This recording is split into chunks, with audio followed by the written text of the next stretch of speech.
रोहन यही है, ऋषिकेश में। सोनिया, सुरभि ने 2009 में घर क्यों छोड़ा और फिर ठीक 1 साल बाद 2010 में दोबारा वो घर छोड़ गई, क्यों? सुरभि ऑन द वे है, कुछ देर में यहाँ पहुँच रही होगी। जी वो कुछ बोली? अभी तक तो कुछ नहीं, एक बार यहाँ पहुँच जाए फिर बात करते हैं।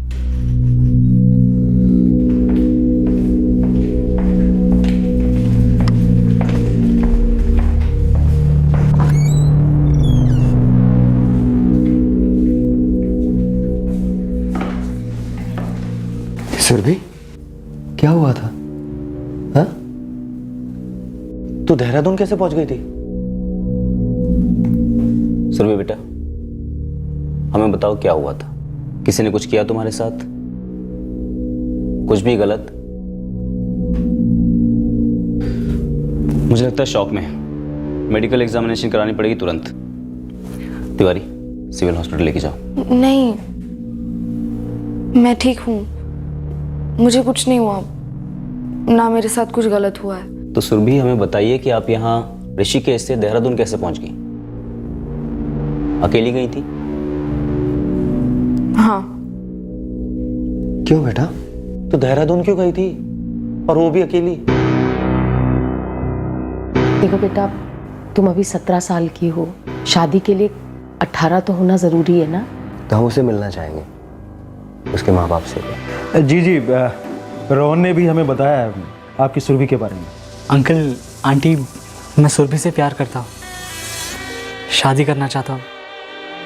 मैं वेट करूँगा उसके 18 साल कंप्लीट होने तक। पहले सुरभि पर मैं भी बहुत गुस्सा था, पर अब लग रहा है जो कुछ भी हो रहा है बहुत अच्छा हो रहा है। हम भी खुश है ये रिश्ते से। मैं ये सब नहीं चाहती थी पापा। रोहन अच्छा है, हमारे बीच रिलेशनशिप है, मैं मानती हूँ, लेकिन शादी नहीं करना चाहती मैं इसके साथ। सर, मुझे मम्मी पापा को बताने से डर लग रहा था कि मैं सीरियस नहीं हूँ इस रिलेशनशिप में, सिर्फ टाइम पास कर रही थी। मेरे साथ कुछ गलत नहीं हुआ है। हाँ, मैं भागी, लेकिन इस रिश्ते से जो अब मेरे लिए कुछ मैटर नहीं करता। बेटा रोहन, समझ में नहीं आ रहा कि मैं किस मुंह से माफी मांगू तुमसे, तुम्हारे माँ बाप से। सॉरी यार, हमें सच में नहीं पता था हमारी सुरभि।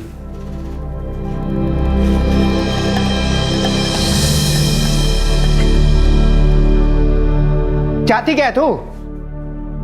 जो तूने चाहा वो किया और हमने करने दिया, लेकिन हमने सोचा भी नहीं था कि तू ऐसा करेगी।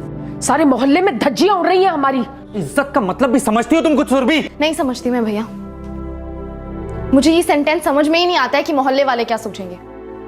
मेरी लाइफ है या मोहल्ले वालों की? सुरभि, चलाइए और चलाइए पापा, क्योंकि आपका गुस्सा मैटर करता है ना। मेरी सोच या मेरी फ्रीडम मैटर तो करती ही नहीं है। कौन सी फ्रीडम की बात कर रही हो तुम? दुपट्टा पहन के चल, स्कर्ट क्यों छोटी की है, लड़कियों की तरह पेश आ। मैं थक चुकी हूं आप लोगों की रिस्ट्रिक्शन से, दम घुटता है मेरा। ये मेरी लाइफ है, मुझे अपने तरीके से जीनी है, मेरी मर्जी से।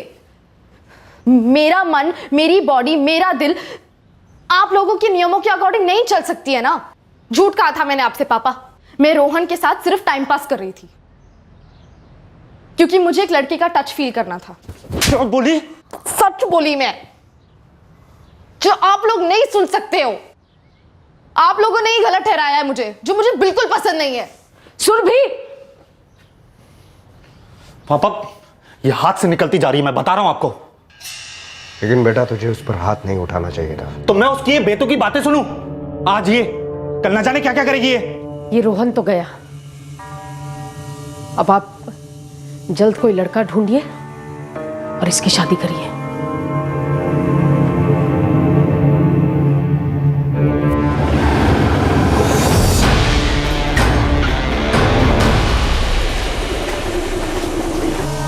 प्राइवेटली कह देती मुझे, इतना इंसल्ट करने की क्या जरूरत थी? हाँ, देखो रोहन, तुम हमेशा से जानती थी कि मैं कभी सीरियस नहीं थी। तो ये बात तुम्हें अपने पापा को भी बोल देनी चाहिए थी ना। नहीं कह पाई ना।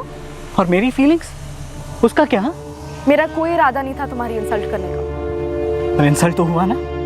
तुम ये जो तुम्हारी फ्रीडम, तुम्हारी फीलिंग्स की बेसलेस बातें करती हो, ये सब झूठ है, क्योंकि तुम सिर्फ सेल्फिश हो।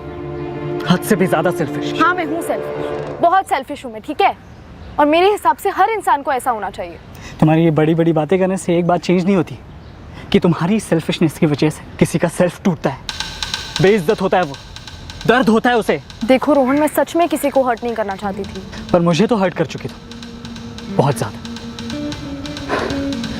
एक बात याद रखना सुरभि, तुम्हारी सेल्फिशनेस की एक दिन बहुत भारी कीमत चुकाओगे तुम, और उस वक्त तुम्हें भी बहुत ज्यादा दर्द होगा।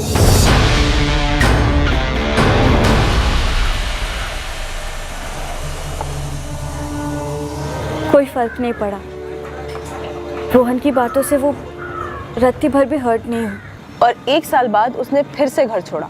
हाँ, तब वो बालिग हो चुकी थी। रोहन वाले मैटर को 1 साल हो चुका था। सुरभि के पेरेंट्स भी सब कुछ भूल गए थे। उन्हें लगा कि सुरभि भी भूल चुकी होगी। सब कुछ नॉर्मल चल रहा था।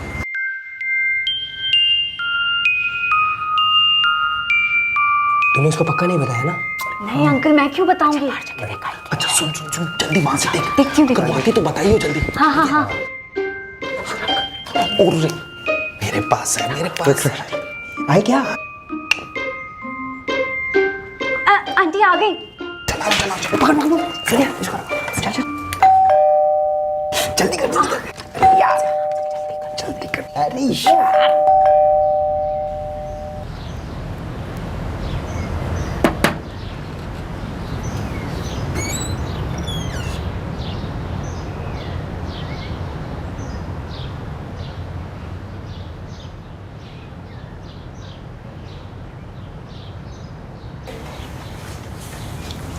Happy birthday to you. Happy birthday to you. Happy birthday dear Surabhi. Happy birthday to you.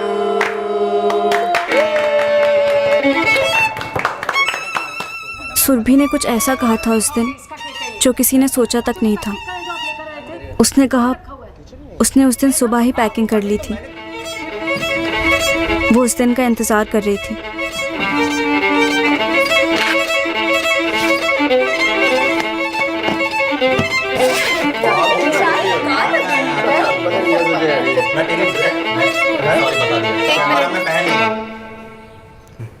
मेरे बैग्स पैक हो चुके हैं, मेरी टिकट भी आ चुकी है। मैं ये घर छोड़कर जा रही हूँ।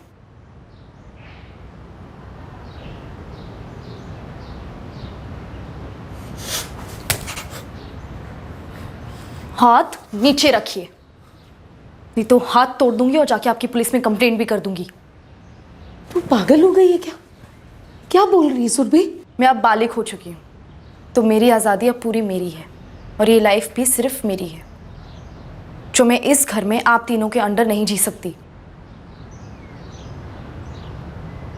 मैं ये घर छोड़कर जा रही हूँ।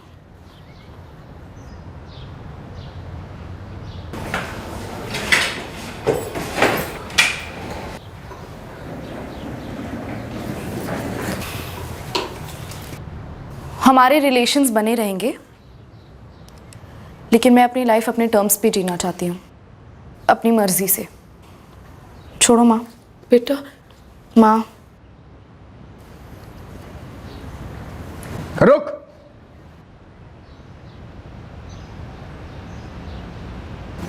तू हमें छोड़ रही है, ये घर छोड़ रही है। जा अच्छा अच्छा, तेरी जिंदगी अब तेरी है, हमारे लिए तू मर चुके। जा।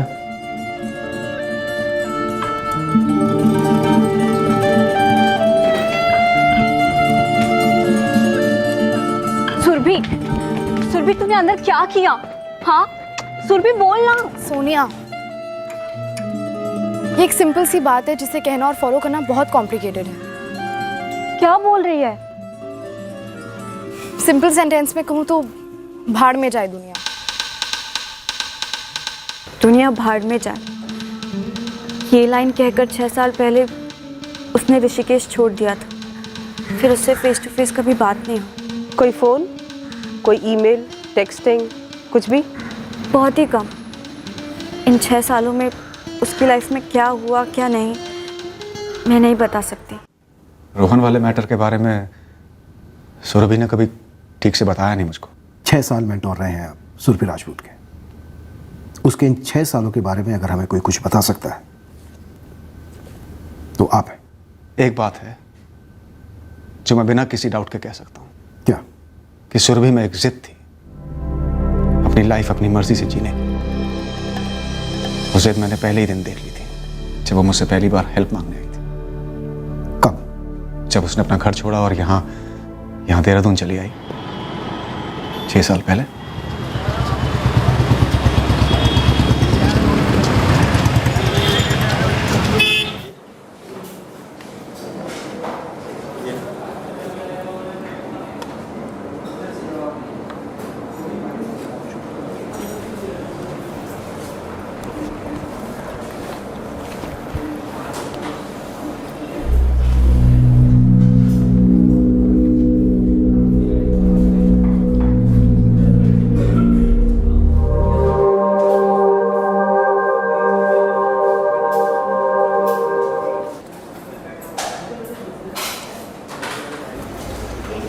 यस। एक हेल्प चाहिए मुझे आपसे। मैंने ना अभी यहाँ ब्रेकफास्ट किया है और बिल भरने के पैसे नहीं है मेरे पास, ना कार्ड है, तो आप प्लीज़ मेरा बिल भर देंगे। सिर्फ 65 रुपीज़ है। जैसे ही मेरी कोई जॉब लग जाएगी ना मैं आपको रिटर्न कर दूंगी। आप मुझे अपना नंबर दे दीजिए, मैं कॉल करूंगी आपको। तब तक के लिए एक लोन समझ लीजिए। 65 रुपीज़ का लोन।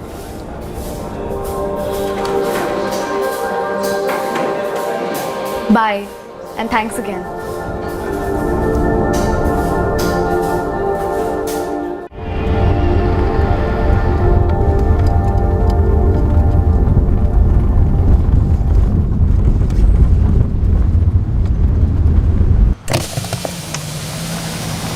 हेलो, एक्सक्यूज मी।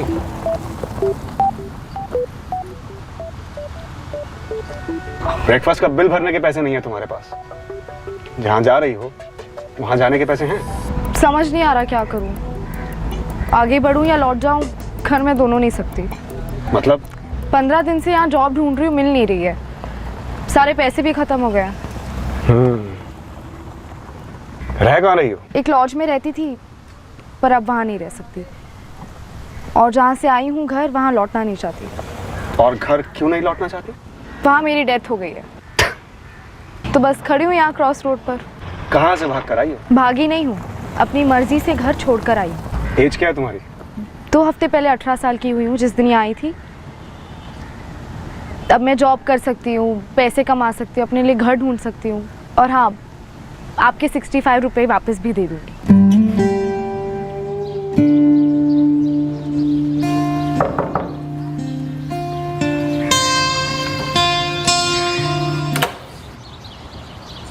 हेलो समीर जी। हेलो प्रियंका। 5 लड़कियां हैं, एक और रह सकती है। मैं तुम्हारे लिए एक कबर्ड और एक बेड लगवा दूंगा। आपने जो मेरी इतनी हेल्प की है, I really appreciate that. You welcome. मैं कुछ लोगों को जानता हूँ, देखते हैं तुम्हारे लिए क्या जॉब अरेंज किया जा सकता है।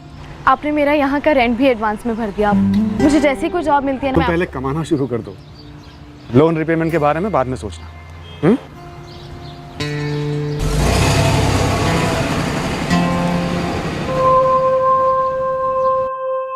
सबसे पहले मैंने उसे एक डीटीपी वर्कशॉप में बतौर ट्रेनी ज्वाइन करवाया, बस। उसके बाद वो आगे बढ़ती गई, ग्रेजुएशन कंप्लीट किया कॉरेस्पॉन्डेंस से। रेड आर्क होटल में जॉब भी लग गई। जो आपने लगवाई? जी। फिर उसे एमबीए करना था, पार्ट टाइम कर भी रही थी, अभी फर्स्ट ईयर में ही थी। मिस्टर गुप्ता, काफी हेल्प की आपने एक अकेली अजनबी लड़की की। सिर्फ बिगनिंग में? बाद में भी? सिर्फ बिगनिंग में ही नहीं, काफी कुछ किया आपने सुरभि के लिए। एक तरीके से कहें तो सारी रिस्पॉन्सिबिलिटी ले ली थी आपने उसकी। सुरभि खुद एक बहुत रिस्पॉन्सिबल लड़की थी सर, बहुत मेहनती थी, अरमान थे उसके। मर्डर हुआ है सुरभि का। अगर कुछ भी ऐसा है जो आप जानते हैं और आपने हमें अभी तक बताया नहीं है, जानबूझकर या भूल से, सो प्लीज जो कुछ भी था मैंने आपको बता दिया सर। मुझे सुरभि का जज्बा पसंद आया था। वो अपनी लाइफ अपने टर्म्स पे जीना चाहती थी, घर वापस नहीं जाना चाहती थी। जब वो मुझसे पहली बार मिली थी तो मुझे उसके अंदर एक इंडिपेंडेंट लड़की दिखाई दी थी जिसमें बहुत सारा कॉन्फिडेंस था। यह सिर्फ एक इत्तेफाक था कि मैं उससे मिला और मैंने उसकी मदद की, लेकिन उसके बाद जब जब उसे जरूरत पड़ी मैं उसकी मदद करता रहा। रोज सुबह जॉगिंग के लिए जाते थे, मैं और सुरभि। बोलो संगीता। उस दिन भी हम जॉगिंग खत्म करके घर में एंट्री ले ही रहे थे, पीछे से एक बाइक आ गई। हमने बाइक नहीं देखी पर उस आदमी की आवाज सुनी। रुको। हम मुड़े तो मैं डर के झुक गई और उसने फायर कर दिया।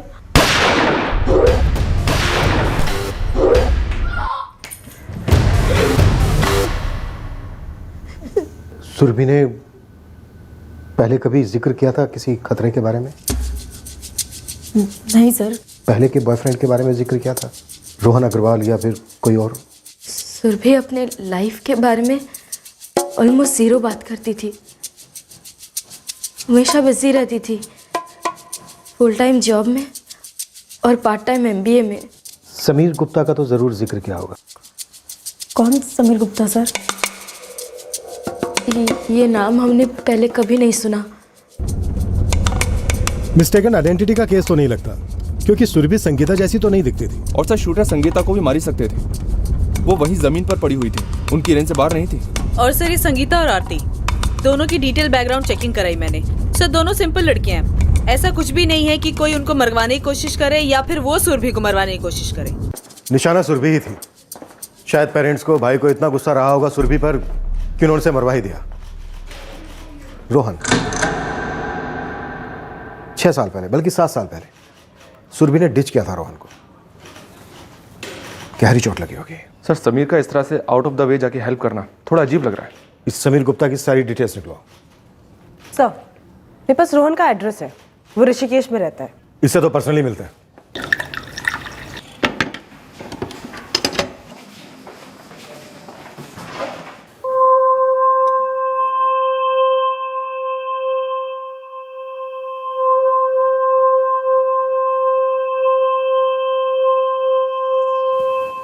पापा ने खाया? नहीं मम्मा, पापा सुबह जल्दी कहीं चले गए।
जी सोनिया ने बताया मुझे सुरभि के मर्डर के बारे में। तुम क्या बता सकते हो हमें सुरभि के मर्डर के बारे में?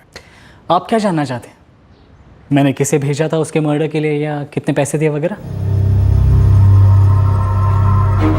हाँ। 7 साल में गुस्से की आग में तड़पा, सुरभि को ट्रैक करता रहा, एक एक दिन एक एक रात की खबर रखता रहा और बस एक सुबह खत्म कर दिया उसे।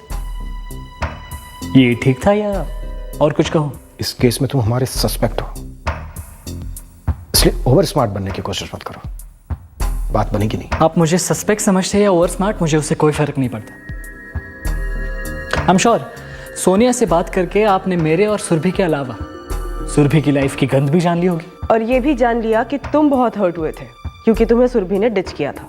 हद से ज्यादा हर्ट तो हुआ था, इतना हर्ट कि उस दिन के बाद मैंने नाम भी नहीं लिया उसका मन में। मिलना बात करना तो दूर की बात, उसे भुलाकर इंजीनियरिंग फर्स्ट क्लास में पास की, एक बहुत अच्छी जॉब लगी है मल्टीनेशनल कंपनी में। और हाँ, मिसेस पूजा अग्रवाल से मिले आप? पूजा से कुछ नहीं छिपा, एक एक बात डिटेल में पता है इसे।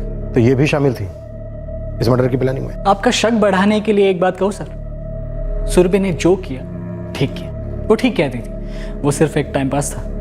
और ये बात मैं आज रियलाइज कर रहा हूँ सर, जब मैं एक हेल्दी रिश्ते में हूँ अपनी पत्नी के साथ और बहुत खुश हूँ। अब मैं जो कहूँगा उससे तो आप मुझे सीधा अरेस्ट ही कर लेंगे। फिर भी कहूँगा, भाड़ में जाए सुरभि। श्योर, खेद है कि यंग लड़की मारी गई, बट दुख, दर्द, गुस्सा कुछ नहीं फील हो रहा सर, क्योंकि सुरभि अब कोई मायने नहीं रखती।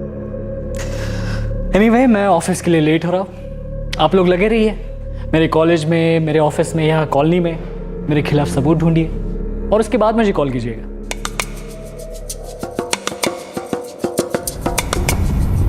सर, ये रोहन काफी कॉन्फिडेंट लग रहा था। जेन्युइन हो सकता है, मुखौटा भी हो सकता है। सर, रोहन ने पिछले 7 सालों में अपना नंबर नहीं चेंज किया है। मैंने इसके कॉल रिकॉर्ड चेक किए और सर ये सुरभि के साथ भी टच में नहीं था। और सर, सुरभि के भी पिछले 1 साल के कॉल रिकॉर्ड में रोहन का नंबर नहीं शो करता है। और कोई दूसरा नंबर हो तो कह नहीं सकते। एक काम करो, रोहन के पीछे अपने आदमी लगा दो और सुरभि की फैमिली के पीछे भी। अच्छा पापा, मैं ऑफिस जा रहा हूँ।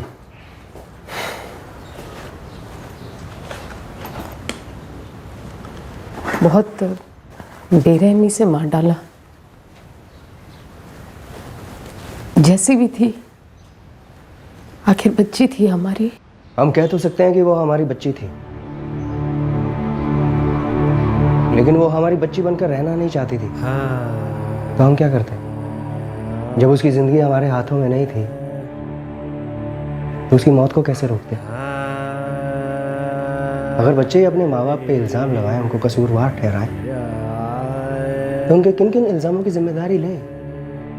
उनके भटकने की, उनकी तकलीफ़ों की, या खुले आसमान में उड़ने की कोशिश में टूटकर बिखरने की?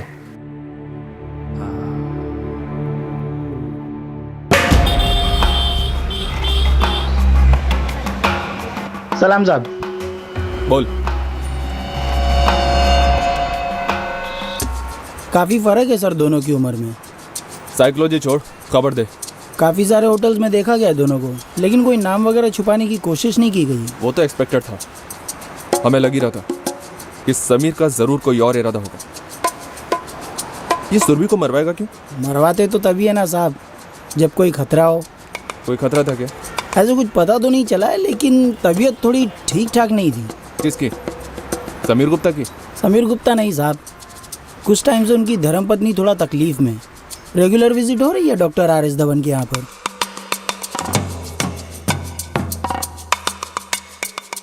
समीर को सालों से जानता हूँ, मेरा बहुत अच्छा दोस्त है। अफेयर था सुरभि के साथ, सच है ना?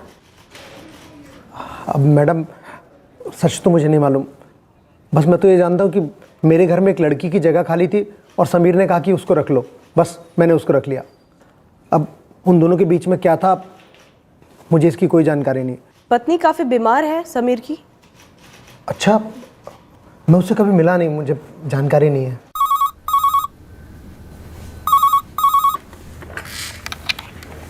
हेलो डॉक्टर धवन, मैं चौक पुलिस स्टेशन से पुलिस इंस्पेक्टर हरीश कोहली बोल रहा हूँ। जी इंस्पेक्टर, कहिए। आपकी एक पेशेंट है उर्मिला गुप्ता, उनके बारे में थोड़ी जानकारी चाहिए थी। सॉरी इंस्पेक्टर, हम पेशेंट्स की डिटेल्स किसी के साथ शेयर नहीं कर सकते। मर्डर केस है डॉक्टर, एक अच्छे काम के लिए अपने रूल्स थोड़े तोड़िए, रिक्वेस्ट है। डिप्रेशन, सीवियर डिप्रेशन है उर्मिला गुप्ता को। हफ्ते में 1-2 बार काउंसलिंग के लिए भी आती है, मेडिकेशंस पर है। कब से है उनको ये प्रॉब्लम?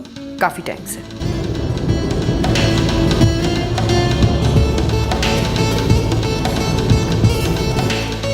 सर, रोहन अग्रवाल की छानबीन की, कुछ नहीं निकला सर। खबरियों का कहना है कि उन्होंने कई सारे सुपारी किलर्स को खंगाला, लेकिन इस सुपारी की किसी को कोई खबर नहीं। और सर, संगीता भी हत्यारों की कोई डिटेल नहीं दे पा रही है।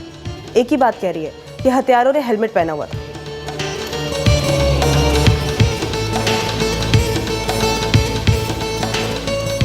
कैसा फील कर रही है? अब बेटर लग रहा है। सुरभि की बॉडी अभी तक मॉर्ग में ही है।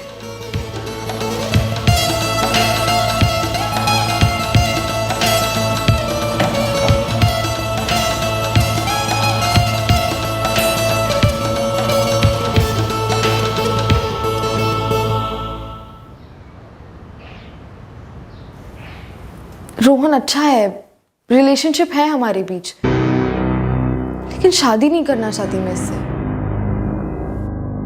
हाँ मैं हूँ सेल्फिश, बहुत सेल्फिश हूँ मैं, ठीक है, और मेरे हिसाब से हर इंसान को ऐसा होना चाहिए। मिस्टर समीर गुप्ता, सुरभि के साथ आपका अफेयर था और ये बात बतानी आपने हमें जरूरी नहीं समझी। देखिए, ऐसा नहीं है कि मैं आपको बताना नहीं चाहता था। दरअसल सुरभि खुद नहीं चाहती थी कि हमारी रिलेशनशिप के बारे में किसी को पता चले। मिस्टर गुप्ता, सुरभि का मर्डर हो चुका है। आपके साथ उसका ये रिश्ता उसकी जिंदगी का एक पहलू था जो शायद उसके मर्डर से भी जुड़ा हो सकता है। ये क्या कह रहे हैं आप?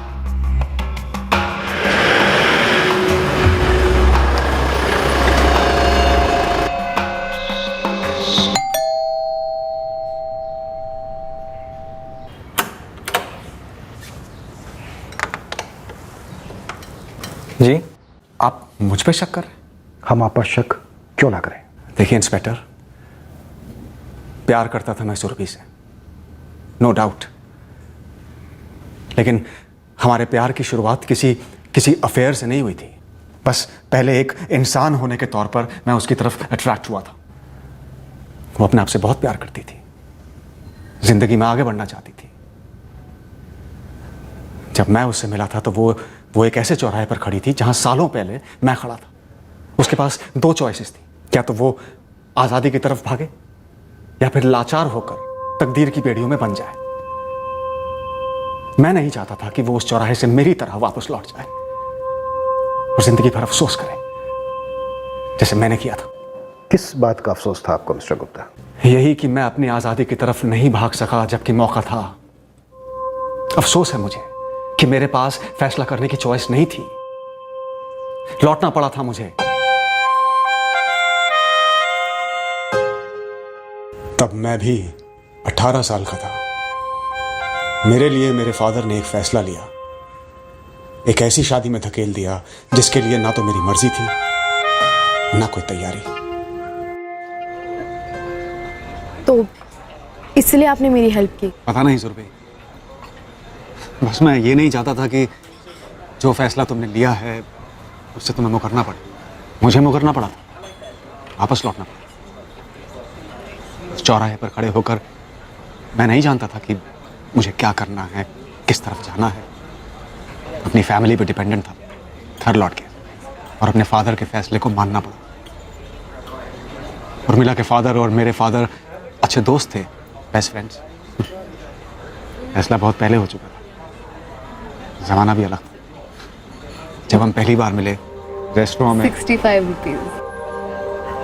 या 65 रुपीज। वो दिन मेरी शादीशुदा जिंदगी का एक आम दिन था, जब रोज की तरह मैं बिना ब्रेकफास्ट किए घर से निकलता हूँ। क्यों?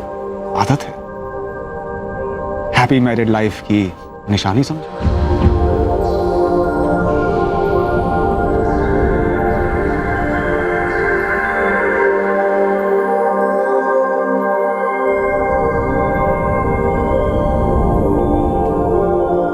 हाँ, एज गैप था काफी, लेकिन प्यार में ये सब चीजें मायने कहाँ रखती हैं। हम दोनों एक दूसरे के साथ बहुत खुश रहते थे। रिश्ते की मंजिल क्या है हमें नहीं मालूम था। वो मेरे बारे में लगभग सब कुछ जानती थी, लेकिन उसने कभी सवाल नहीं किया। इसलिए मैंने भी तय किया था कि जब तक वो खुद नहीं बताएगी मैं उसके पास को कुरेदूंगा नहीं, कोई सवाल नहीं करूंगा। लेकिन आपकी पत्नी उर्मिला ने तो आपसे सवाल किए होंगे, कुरेदा भी होगा। अब जानना चाहते हैं ना कि क्या मैं इसलिए डिप्रेस हूं क्योंकि मेरे पति का उस लड़की के साथ कोई रिश्ता था? जी हाँ उर्मिला जी। शादी के बाद से ही मेरे पति का मेरे साथ रूखा व्यवहार रहा है।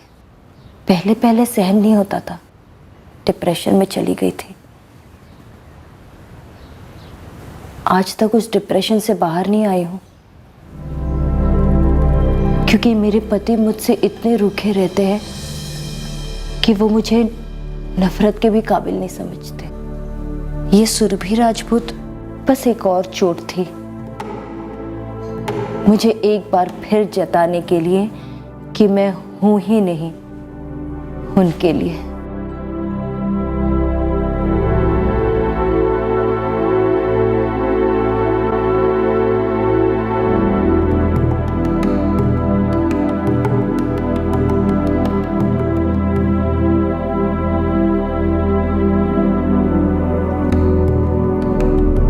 ध्रुव के पैदा होने के बाद समीर ने मुझे आज तक छुआ भी नहीं है। अलग सोते आए हैं। क्या है? वो लड़की ध्रुव से कुछ ही साल बड़ी है। तो उसने जो तुम्हें एसएमएस भेजे वो सारे मैंने पढ़ लिए। अब तक तो तुम्हें समझ जाना चाहिए कि मेरी निजी जिंदगी मेरी है, उसमें तुम कहीं नहीं हो। शादी निजी जिंदगी नहीं है क्या? फिर की ही क्यों? मुझसे ज्यादा ना बोलने की पोजीशन तुम्हारी थी। देखो उर्मिला, जो हो चुका है उसको मैं बदल नहीं सकता। जो हो गया वो मेरी वजह से तो नहीं हुआ ना, तो फिर सजा मुझे क्यों? सजा सिर्फ तुम्हें नहीं, बराबर मुझे भी मिल रही है। वही दर्द, वही अफसोस, वही फ्रस्ट्रेशन। तो फिर ये बेटी की उम्र की लड़की के साथ अफेयर रखकर सारे फ्रस्ट्रेशंस दूर हो रहे तुम्हारे? हो रहे। हम एक रिलेशनशिप में हैं। हमारे बीच एक ऐसा रिश्ता है जिसमें वो मेरे साथ अपनी मर्जी से और मैं उसके साथ मेरी मर्जी से बंधे हैं। किसी तीसरे, चौथे, पांचवे की जबरदस्ती नहीं है।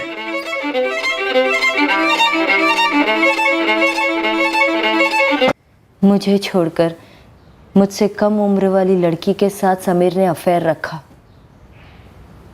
तब मैं और डिप्रेशन में चली गई। अब जब सुरभि इस दुनिया में नहीं रही तो आपकी कंडीशन बेटर है?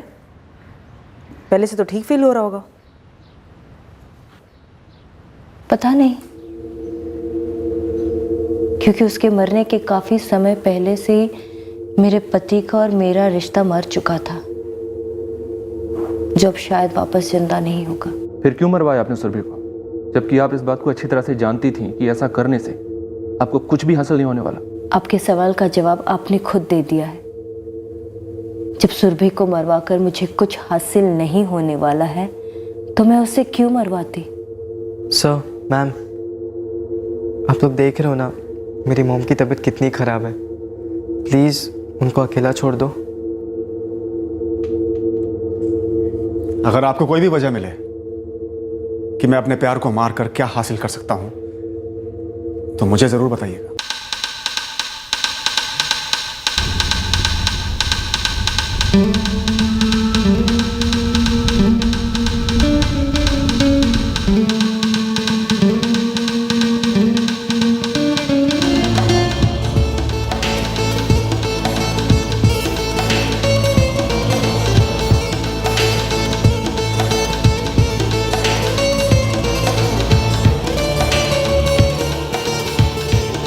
अब ये बात तो लगभग पक्की होती चली थी कि सुरभि का कत्ल सुरभि और समीर के रिलेशनशिप से जुड़ा है, पर अब तक कोई ठोस सबूत पुलिस के हाथ नहीं आ रहा था जो इस बात पर कील ठोक दे कि कातिल कौन है और उसने सुरभि को क्यों मारा।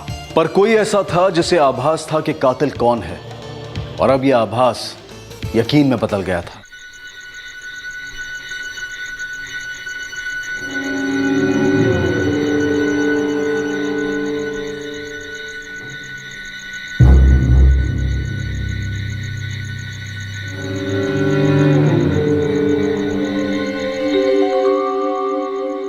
मेरा एक दोस्त है, उसका घर है किराए पे। 2 लड़कियां वहां ऑलरेडी रहती हैं, एक की जगह है।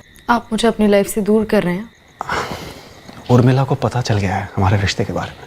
मैं नहीं चाहता हूं जहां तुम रहती हो वहां आकर कोई सीन क्रिएट करे। मुझे आया था उनका फोन। क्या क्या बोली? कुछ खास बोली नहीं, बस गालियां दी। I'm really sorry about this. लेकिन तुम समझी ना, मैं क्यों चाहता हूं कि तुम अलग जगह पे शिफ्ट हो जाओ। आप कट ऑफ तो नहीं करेंगे ना मुझसे? छोड़ेंगे तो नहीं ना मुझे? सालों बाद अपनी जिंदगी से जुड़ा हुआ फील कर रहा हूँ, क्योंकि तुम आई हो लाइफ में। छोड़ने का तो सवाल ही पैदा नहीं होता।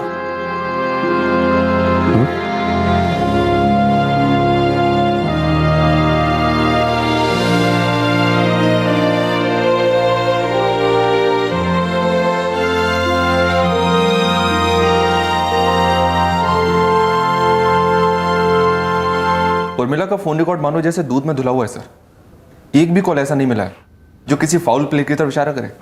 अनबन, तनाव, कड़वाहट, सब कुछ पहले से ही था घर की चार दीवारी के अंदर। सुरभि के हत्यारे हेलमेट पहने बाइक पर आए और इंपोर्टेड गन से गोलियां दागती सुरभि पर। लेकिन सर एक भी किराए का हत्यारा हमारे रडार में नहीं आया। हो सकता है हत्यारा घर के अंदर ही हो। मतलब बेटा ध्रुव गुप्ता।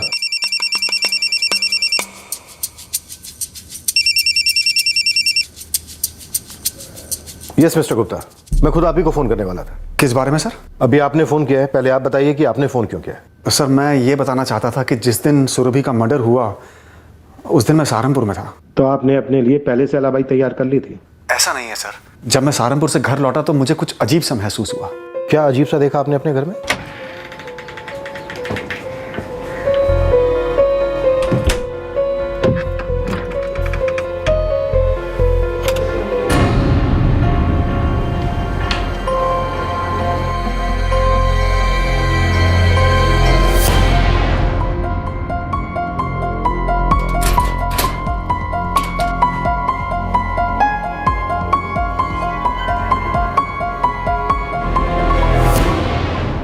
सर मेरी गन मिसिंग थी, बुलेट्स भी। तो आपको पता था कि उसी दिन से आपकी पिस्टल मिसिंग है?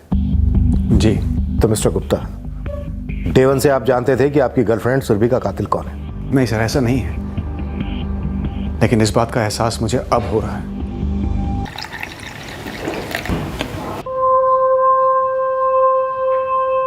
ध्रुव। हाँ पापा।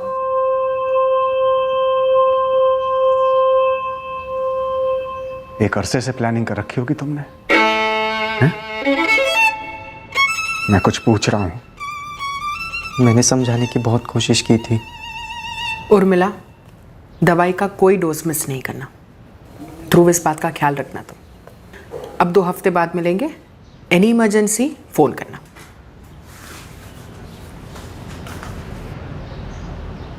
ध्रुव। जी डॉक्टर। कंडीशन बहुत सीरियस है। तुम्हारी मॉम सुसाइडल हो सकती है। बस बता रही हूँ, ध्यान बिल्कुल नहीं हटाना। डॉक्टर, मैं ध्यान देने और दवाई टाइम पर देने के अलावा और क्या कर सकता हूँ? तुम्हारी मॉम उस एक बात को लेकर बहुत ऑब्सेस्ड हो गई है। जैसे भी हो सके उसे डिस्ट्रैक्ट करो। किसी और चीज में उसका माइंड डाइवर्ट करने की कोशिश करो। उर्मिला के दिमाग में से अगर ये ख्याल नहीं निकाला गया तो it will be very dangerous for her.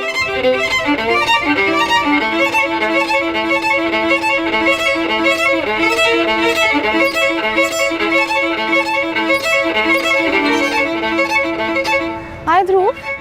2 minute बात कर सकती हो? तो तुम मुझे कह रहे हो कि मैं तुम्हारे डैड की लाइफ से दूर हो जाऊं? तुम्हारे इस रिलेशनशिप की वजह से मेरी मॉम की हेल्थ पर बहुत अफेक्ट हो रहा है। सॉरी ध्रुव, लेकिन मैं अपनी लाइफ किसी के ऑर्डर्स पे नहीं जीती। सुरभि, तुम समझने की कोशिश करो। तुम हमारे फैमिली की लाइफ बर्बाद कर रही हो। मेरा कोई इरादा नहीं था किसी की लाइफ बर्बाद करने का। और तुम्हें अगर समझाना ही है ना तो अपने डैड को जाके समझाओ ना, मुझे क्यों समझा रहे हो? डैड सिर्फ मॉम के हस्बैंड वाइफ है, वो दोनों मेरे पेरेंट्स है। किसी पे लेबल लगाने से कोई किसी का नहीं हो जाता।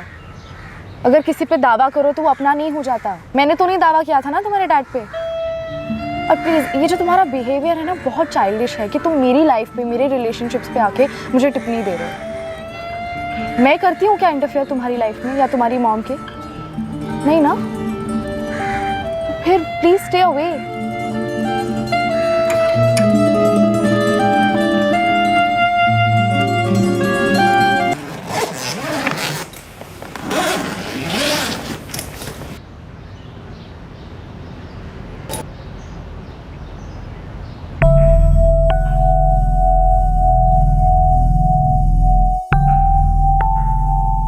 सब मैंने 3 बुलेट्स यूज़ की थी।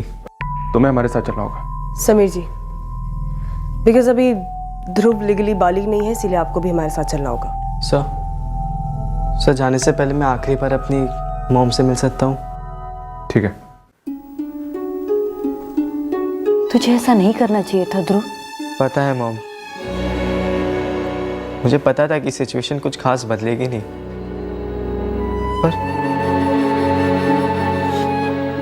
पर मॉम फिर भी मुझे लगा कि आपको थोड़ी बहुत खुशी तो मिलनी ही चाहिए। कैसी खुशी, कहाँ से, वो नहीं मालूम, क्योंकि मैं कई सालों से देख रहा हूँ आप सिर्फ दुखी रही हो मॉम, सिर्फ दुखी।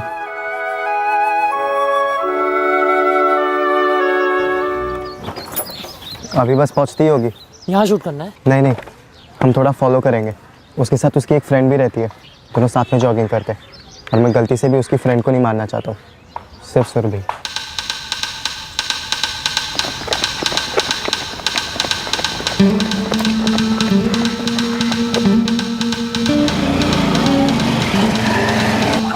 रुको।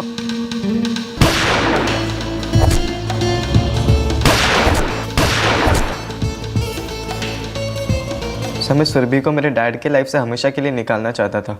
तो तुम्हें क्या लगता है, जो तुम करना चाहते थे वो तुमने अचीव कर लिया? नहीं सर, मैं मॉम डैड के झगड़े सुनता था। डैड हर बारी मॉम से कहते थे कि मॉम उनकी चॉइस नहीं है, लेकिन सर मेरे पास तो कोई चॉइस नहीं थी ना, मुझे यही पेरेंट्स चाहिए थे। लेकिन जैसे वो है वैसे नहीं, हैप्पी फैमिली चाहिए थी सर। लेकिन पापा, क्या आपने कभी मेरी ये चॉइस पूरी होने दी? नहीं, आप ना कभी ढंग के पापा बने और ना ढंग के हस्बैंड।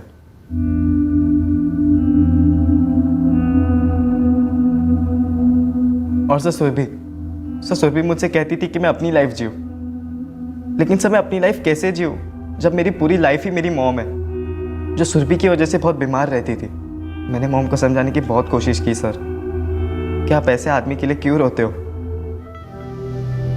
जो कभी आपका था ही नहीं।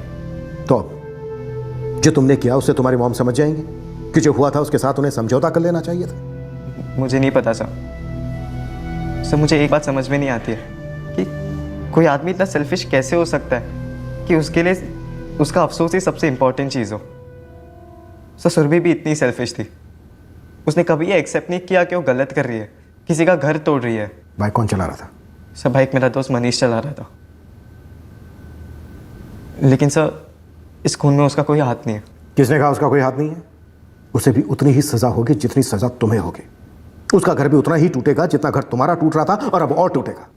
तुमने अपने इस बेहुदा, स्टूपिड और इनह्यूमन प्लान में अपने निर्दोष दोस्त को फंसाया है। क्या ये सेल्फिशनेस नहीं है? केस सुलझने के बाद भी सुरभि की फैमिली ने उसकी लाश कबूल नहीं की। रोहन को दुख हुआ सुनकर कि उसका पहला प्यार सुरभि बेवक्त बेवजह मारी गई। सुरभि की बचपन की सहेली सोनिया भी कुछ दिन मायूस रही, पर सुरभि उसकी जिंदगी से सालों पहले निकल चुकी थी। आखिरकार सुरभि के कुछ दोस्तों ने उसका अंतिम संस्कार किया। ध्रुव और उसके दोस्त मनीष दोनों पर आईपीसी की धारा 302 के तहत हत्या के चार्जेस लगाए गए हैं। चूंकि दोनों नाबालिग हैं, इसलिए फिलहाल उन्हें जुवेनाइल होम भेज दिया गया है। हालांकि पुलिस को शक था कि समीर की पत्नी और ध्रुव की मां उर्मिला ने भी ध्रुव की इस प्लानिंग में हेल्प की थी, लेकिन पुलिस को उर्मिला के खिलाफ कुछ नहीं मिला। समीर पर भी गन को संभाल कर ना रखने के लिए लापरवाही के चार्जेस लगाए गए हैं। समीर की जिंदगी में अब एक नया अफसोस है कि उसके पुराने अफसोस की बदौलत उसके बेटे की जिंदगी अब अफसोसजनक हो गई है। जिंदगी में सब कुछ नहीं मिलता और हर चीज हमारी मर्जी से नहीं होती। अरमान सबके होते हैं। जिंदगी होती है अरमानों को पूरा करने का जरिया, लेकिन जिंदगी की फाउंडेशन, उसकी नींव, क्या अफसोस हो सकता है? अफसोस तब तक और उतना ही सही है जब तक इंसान हालात को सुधारने के लिए कोई ठोस कदम उठाए। और अगर नहीं सुधार पाते तो बेहतर यही है कि उसे भुला दिया जाए और नए सिरे से जिंदगी शुरू की जाए। फिर मुलाकात होगी अगले एपिसोड में एक और चौंका देने वाले केस के साथ। For more updates subscribe to our channel, click the show links and enjoy watching the videos.